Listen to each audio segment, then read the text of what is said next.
Yeah, because his mercy is giving them instructions on how to approach him. That's mercy. And so for you to completely neglect that and do what you want to do, that shows complete lack of reverence. Yes. Because if I had a good... What's up, beautiful people? Welcome back to Kingdom Prototype, the blueprint for abundant living. I'm your girl X. I'm your girl Jazz. Like, over here, how do we do this? And welcome back. I don't know why I just had to freeze. Like, wait a minute, what? And welcome back, beautiful people. All right, y'all. So we are in a new series. We're kicking it off. It is called Dwell Here. Dwell Here. Dwell Here. Y'all know that song? You can do whatever's in your way. I play too much. Whatever's in your place. Well, anyway, we are asking God to dwell here, to dwell among us all year long for the rest of our lives. 25/8. Right, 25/8. I went from all year long to the rest of our lives. Just right. Just Every day, all day. Just every day, all day, for as long as I am breathing on this earth. And then when I get to heaven, we gonna be like, praise the Lord. Right. Then we can really dwell. Right. All the time. So you're taking the lead. But so yes, we are asking God to dwell here. So tell me more, Jazz, about dwelling here. Yeah, I mean, dwelling is one of the major themes in the Bible. Like, when you really think about it, that's God's whole purpose, is to dwell with his people. From Genesis to Revelation. Now, you got a whole bunch of details in between the two. A whole bunch of 66 books worth. But the major theme is God just wants to be, with his people, amongst his people. And in the Bible, like, two of the major places, I guess, where we see this is like when he took the Israelites for his own people, and he basically told them, hey, make a tabernacle for me, so that way I can dwell amongst y'all, because he wanted to, dwell with his people, which was it's like Exodus chapters 25 through 40, basically summarized the whole, talking about the building of the tabernacle and God's glory and his presence and just dwelling among the Israelites. Yeah, he wants to just be with us. Okay, he wants to just, heartwarming. Right. He just want to talk with you. He want to walk. He walked with Adam. Like, part of me low key jealous of Adam. Like, you know what I'm saying? How you messed that up, bro? I'm trying to tell you, I'm just trying to imagine what it would be like for me to walk with God. Hold on, can we? Go ahead, I'm sorry. Go ahead, go ahead. I'm still just processing. I'm sorry, I got stuck. I was just going to say, can you imagine not having depression, not having anxiety, not having fear, not having worry, literally living a perfect life, God is dwelling with you. Like, you ain't got to pay for nothing. Come on. You ain't got to pay for fruit and vegetables that grow naturally. Okay, I just got a little mad. Okay, right. Emphasis that grow naturally. Emphasis. Right. You ain't got to pay for nothing. You just build free. Just God dwelling with you. You dwelling with God. Like, how in the world? It would just be so nice. And then every day, here comes God. Exactly. Hey, my son. I don't know why I imagine hey, my son. Let's walk and talk. Exactly. Let's walk and talk. Like, how are you doing? But I love you. Right, okay, but we're laughing, but that's what God wants. Yes. Like, it's really that simple. It's that simple. Like, when you really study like Genesis and look at the Garden of Eden and everything, like it just simple. Be fruitful and multiply. You got one rule. Do not eat of this tree. That's so real. Yeah, so it's just basically God just wanted to be with his people. That's always been God's plan. Like, of course, Satan came in and threw a wrench in it temporarily, but he's so temporary because he's a loser. Exactly. But at the end of the day, that's still his end goal. From Genesis to Revelation is dwelling. I just took myself out. Oh, we sorry. I don't know why that's so funny to me. He is literally a loser. Like, bro, do you know how embarrassed I would be if God put a book out, like, talking about my defeat? Like, you know what I'm saying? Like, that's just the ultimate disrespect. Like, God put us up on game. Like, I would be so embarrassed if I was saying, like, dang, just you exposed me. Like, right. I wouldn't be able to show my face. Like, oh, dang. Like, they know I'm a loser. Like, everybody knows he's a loser, but you have to believe it. That's so good. You got to actually Believe it. I'm sorry. Let's come back. I'm sorry. It's hilarious. That is so funny. He is a loser. But yes, that's all God wants to do. He wants to dwell with us, and he also wants to dwell on the inside of us. I will forever be mind blown. Just mind blown. Gangsta Prophet, she taught on how God wants to turn us. I mean, it just blows my mind. It goes actually goes back to the temple, but anyway, turns us into his holy of holies. And that just, you, me, she, like, we are limited, we are jacked up, we are just blah, and our holiness and our righteousness is filthy rags compared to God. We don't got no power, we don't know nothing, and yet he wants to dwell so much on the inside of us that he turns us into his holy of holies. Like, that will forever blow my mind. That's so good, because the Holy of Holies in Exodus is it talks about that's where literally his presence is, like, and people drop dead, like, you know, they had to pull the priests out from you know, in certain situations from the Holy of Holies. So just think about, like, just how much caution they had to take to even be able to go in there. I think they was only able to go there like once a year or something like that. So for that to actually be, you know what I'm saying, like you were saying, in us, that's powerful. That's a powerful thought. That's something that they had to. It's just wow. Like, it's just, when you really think about it, like, people lost their lives going into the Holy of Holies. I mean, yeah, they wasn't writing. Right, exactly. That's a wild thought. Yes, it is, which actually is a perfect segue. That's funny.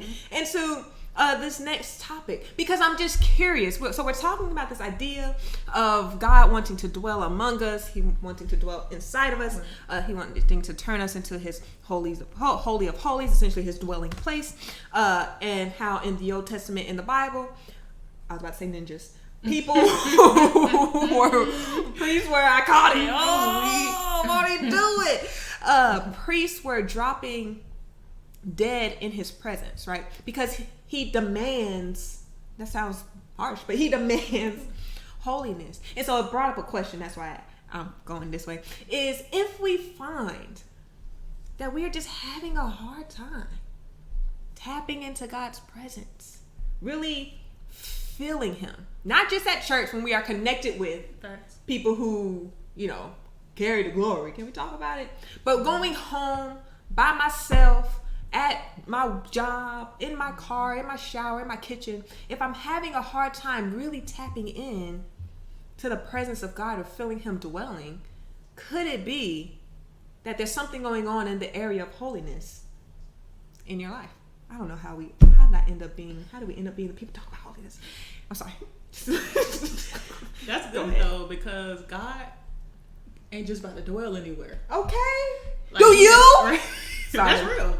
Like, that's real. Like, we don't go over everybody. We don't be in everybody's presence. We don't be over everybody's house. Like, we have standards as humans. So God should also, you know, God also has standards as well. Like I said in the previous episode, you can't just waltz and skip right into God's presence. Like it's literally no. Like I feel like I wonder if we really realize to what extent God is holy, like how he's literally perfect, and how literally, like, you would be like I'm about to mess that word up. Obliterated.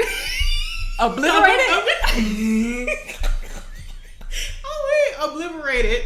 Like, I think that's the word. Is that mess it up? But I forgot it. Yeah, what she said. Like, just by going into his presence, like, just like that. If you're not right, like, if you're not in the right state, because he's so holy, because he's so perfect. And I just feel like we need to understand that. Mm-hmm. Like, God ain't. I'm gonna throw this analogy in there real quick. I saw something that said we can't even look at the sun. Come on, I feel like I know where it's going. Go ahead. How can we expect basically to come into the creator of the sun's presence? And you know what I'm saying, filthy and unholy. Disgusting. And every time I see the sun, I just think about it, because when you can't look at the sun. Nope. Like, before you turn your head, I give it a couple seconds max, and then you turn your head like this. Like, it's just, but you know, God is the creator of the Son. So just basically my point is just imagine how much more of his presence, his holy presence, how much more powerful it is. And so that makes me wonder if part of the problem is we don't treat God in his presence with the respect and reverence that he deserves. That's true. And so we think that, I know this got deep, and so we think that we can just skip into his presence literally any kind. How we turn into this? Literally any kind of way. Maybe our respect and our reverence is entirely too low. That's a good point. Yeah, and it's examples of that in the Bible. Like, so we can give y'all some Bible. Let's go to the story about Nadab and Abihu. Yeah, we're gonna call him Abihu. Internet. Yeah, you're right. So this is Leviticus chapter 10, and it just basically talks about how God commanded them to present a certain type of fire in his presence, and they basically just disregarded God, and they created their own little type of fire. And as a result, because God is so holy and because they failed to follow God's instructions on how you should approach him and deal with him, he burned them up. That's not funny. I mean That's not funny. he obliterated them.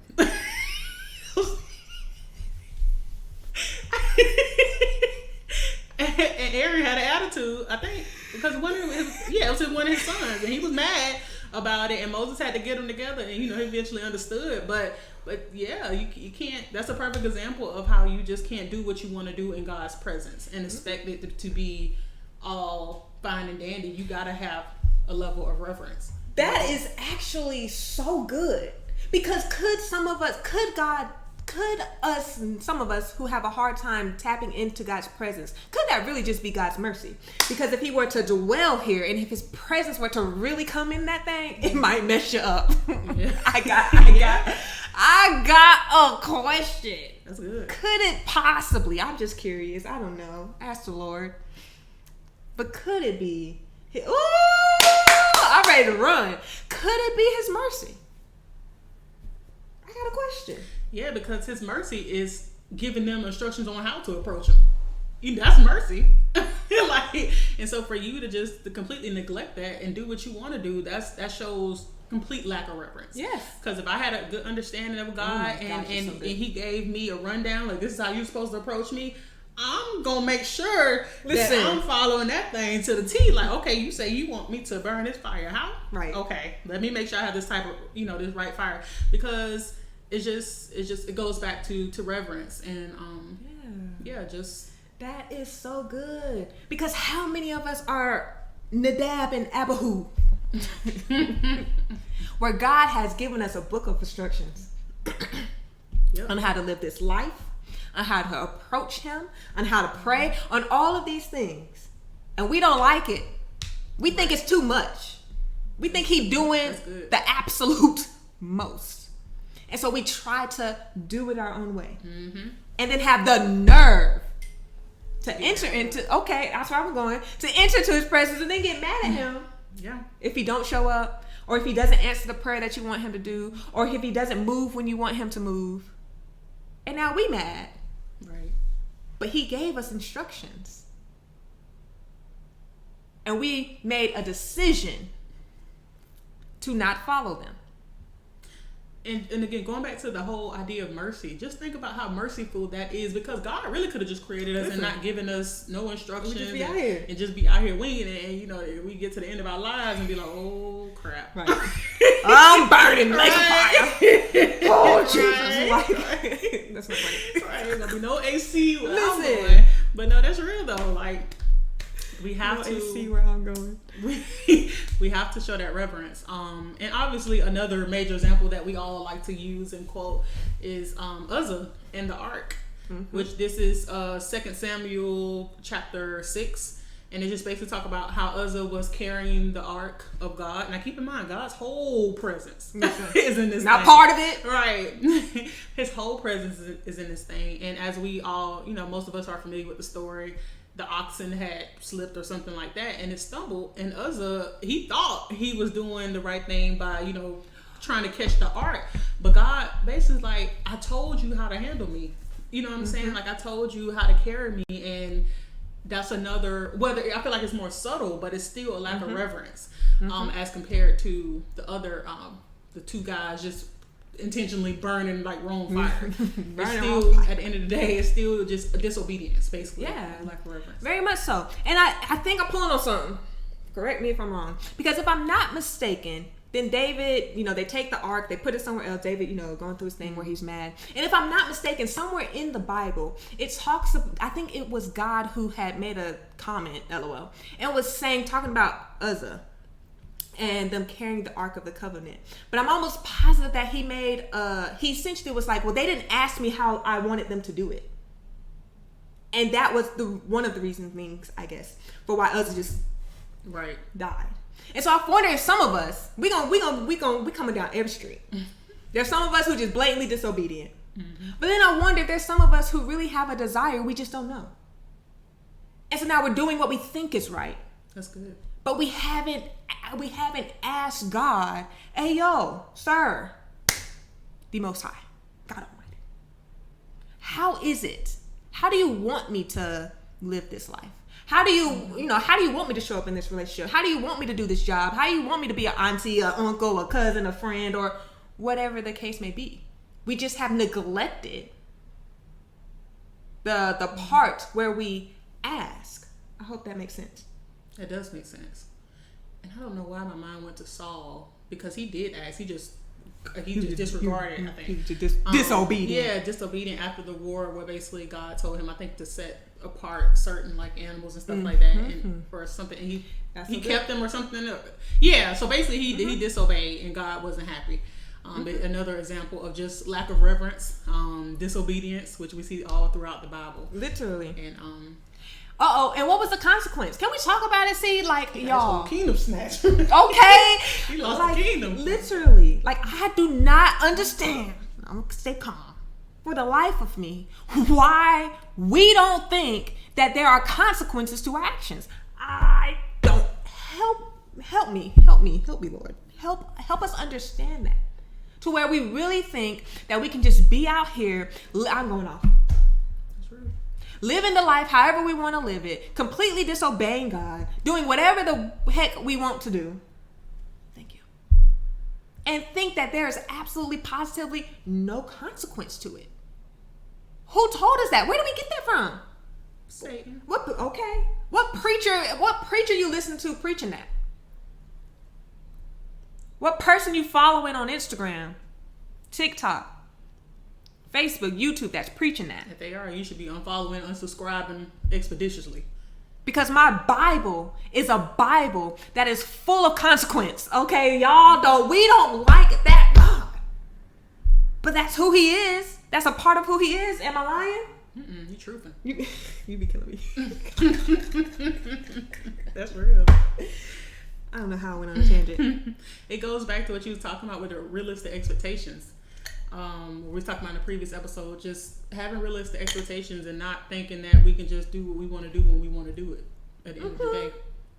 Because nowhere in the Bible, right, did you see anybody doing whatever it is they want to do, whenever it is they want to do it, and life was blissful. Can we? Facts. That's real. We don't like it. We don't like that Bible. I'm done. But it's in there. Go ahead. I know. I don't will. I done took it. I done took it down the street. I'm back. Go ahead. And I feel like this is God's response to a lot of this stuff. This is Leviticus chapter 11, verse 44. I am the Lord your God. Consecrate yourselves and be holy. Why? Because I am holy.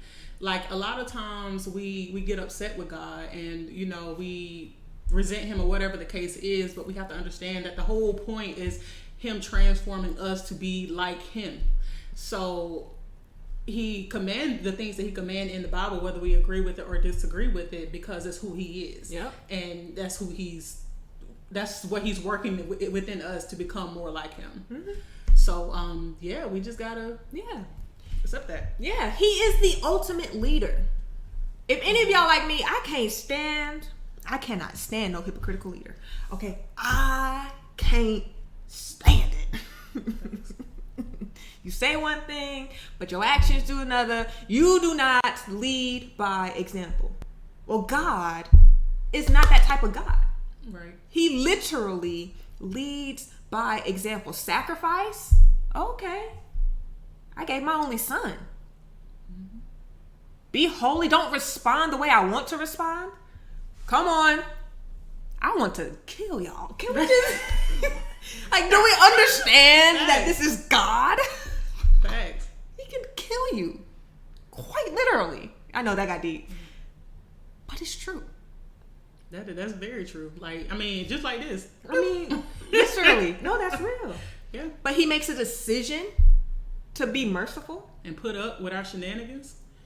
Like, every time I think, my mind always goes back to the Israelites. Listen. Like, Listen. He was very patient with them because they was something. They was something. And so how did I get there? Going back to your point that God wants us to be holy because he is holy. Well, he leads by example. He's not going to ask you, me, or she to do anything that he ain't already done. Or that he doesn't already do on a consistent every day. Can we talk about it? Sure. Daily basis. Per. Period, poo. Period. I hate when people say that. Me too. But yeah, that's real, and that's what he wants in us, to also lead by example. That's why it's so important to allow him to dwell in us, so that we can be that example and lead by his example, because holiness is his standard. I mean, going back to the Israelites, they were a people set apart for God to be a role model, to be that leader for other nations around them. And the way that they was going to be able to do that is through holiness. Yeah. Very much so. And that's the only way through. Can we talk about it? Right. It's the only way. I'm sorry. Because we really be wanting to get to God outside of Jesus and outside of holiness. It's just it ain't gonna happen. It's just not going to happen. So you're talking about being set apart. Go ahead. Yeah, so just basically oh, it's my turn. Yeah, you can go ahead. Where we at? But we were just talking about the Israelites being set apart and being his holy nation, being a leader and example. Oh yeah. Oh, that's where we have to position ourselves. Y'all know I'm gonna give you something to reflect on. Screaming, because I was looking at that like, is that mine? I was so confused. He was like, go ahead. I'm like, I don't know where to go. Right, and I didn't know where you went. My mind was, I was still stuck on Jesus. Anyway, I am screaming. We're back. We are back. Yes, the Israelites being a holy nation, the Israelites being set apart. Like, if that isn't them if that isn't them positioning themselves, we have to position ourselves to allow God to dwell among us. It does not happen by happenstance. It would be nice. It would be amazing, wouldn't it? Whew, sorry, I just had a thought. Like, what would it be like if I didn't have to be so intentional? What would it be like if you could do what you want to do and God still dwelled within you? God's just like, go ahead. I'm still here. Even though I'm holy and even though I said don't do it. Right. No. We have to be intentional and we have to position ourselves. Oh, I got ahead of myself. To allow God to dwell among us, to be set apart. Because as much as we don't like it, holiness is an automatic prerequisite to God dwelling among us. We don't like it. I know. We live in a world where with social media and these false prophets and pastors who are wolves in sheep's clothing, they like to tell you that God is just so full of grace, and we end up abusing his grace. But they like to tell you, that you can just sin. You can just be disobedient. You can just live your life. They making God common. Okay, who said that? Dr. Juanita Bynum. She said, I think it was her. Somebody said that we are making God common. And God's not common. Right. Nothing about him. They're trying to make him fit into the world. Like, yeah, no. Can't fit God into the world. Right. He's unboxable, first of all. Facts. I don't know if that's a word. It is today. It is today. So we're running out of time. So essentially, all we're saying is if you want God to dwell among you, and we ain't even got to the part where we're talking about him dwelling inside of you and all of that jazz. But if you want him to dwell, I walk into my house and I feel him. Gangsta Prophet said the most powerful thing. She said be powerful. Facts. Oh, I remember. I think I know what you're talking about. She laid on her sofa. Mm-hmm. Yeah. Yeah, and this girl, she about fell out from the power of God in her own house. But that thing took me out of here. But should that not be the goal of all of us? For God's presence to dwell so heavy in our houses, right? That we walk in and we fall That is out. so good. Was that her too? That's talking about when she passed the threshold of her house, everything else kind of basically didn't matter because she was in her home. So basically, it sound like whatever she carried with her when she passed that threshold to enter her house, it didn't even matter because she was now dwelling in God's presence. That's so good. Yeah, so that's good. Yes. Do y'all not desire that? I mean, I know I do. I'll move on. But look at the life. I know y'all know her. Pastor T. Renee Glenn, go look up. She'll change your life. Now be careful. Be careful. And if you go see her in person, don't make eye contact. She will tackle you. Quite literally. Quite literally.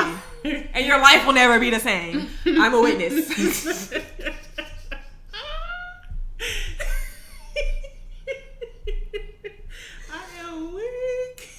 I'm sorry. I just had a flashback. I'm sorry. I mean, Shawty. Smirk for me, bro. I'm trying to tell you. I accidentally made eye contact with her. I looked at her. She looked at me. She smirked. She walked right on me, and she wrapped me up. And I was like, I'm not falling.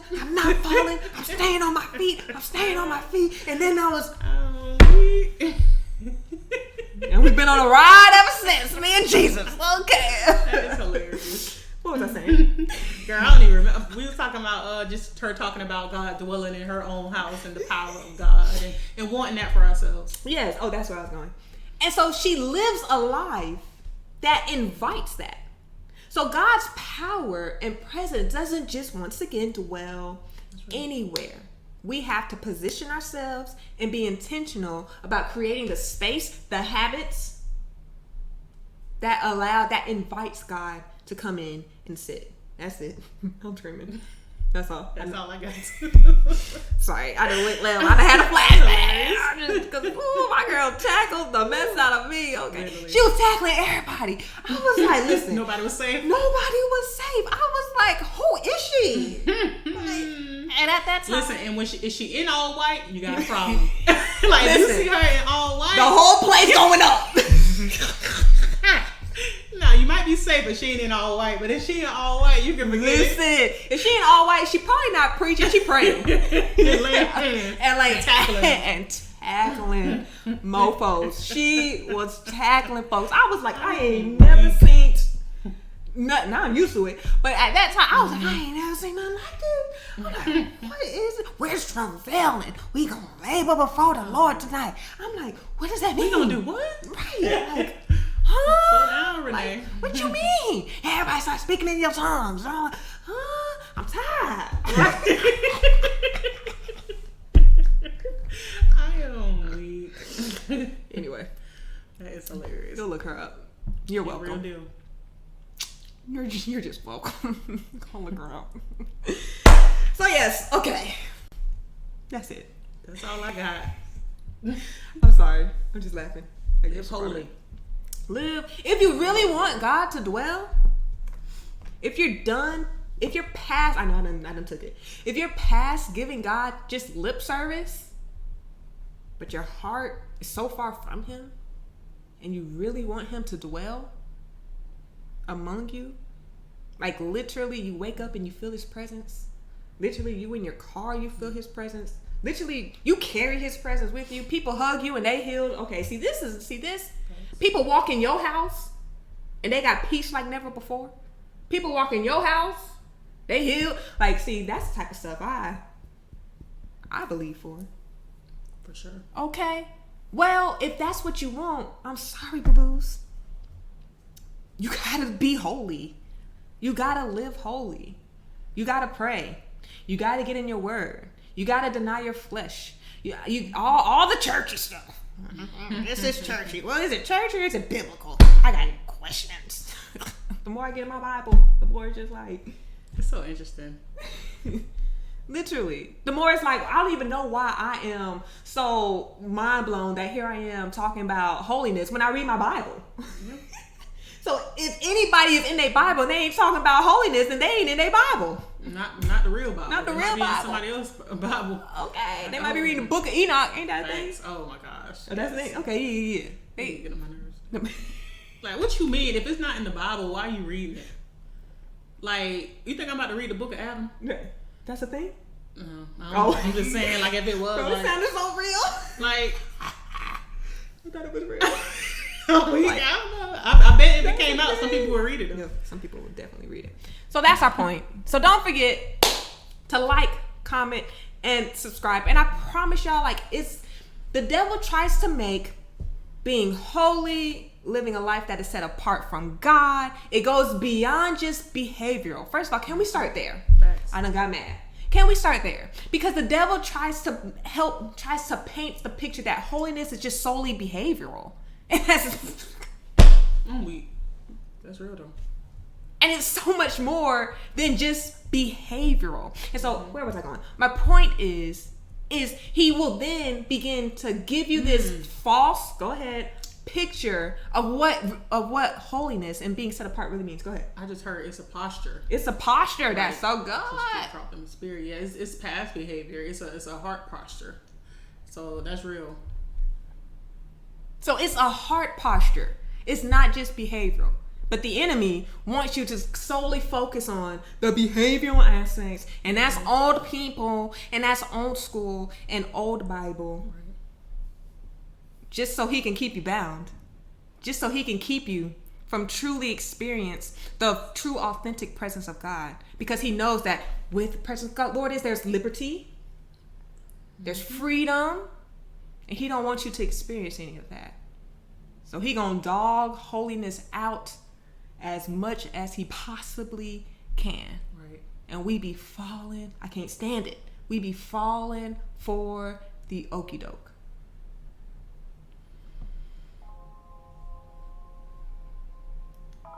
Dramatic pause.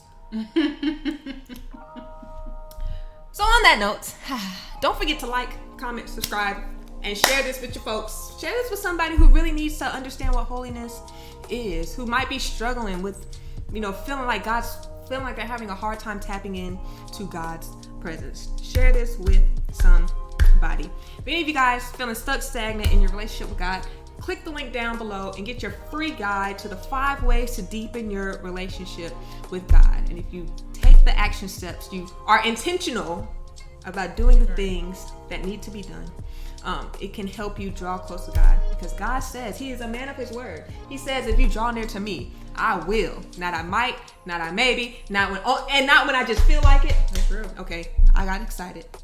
I will draw near to you. So click the link down there.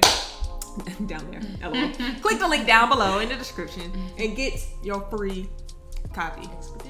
Expeditiously. Anything else? No, that's all I got. Well, go be great. We out.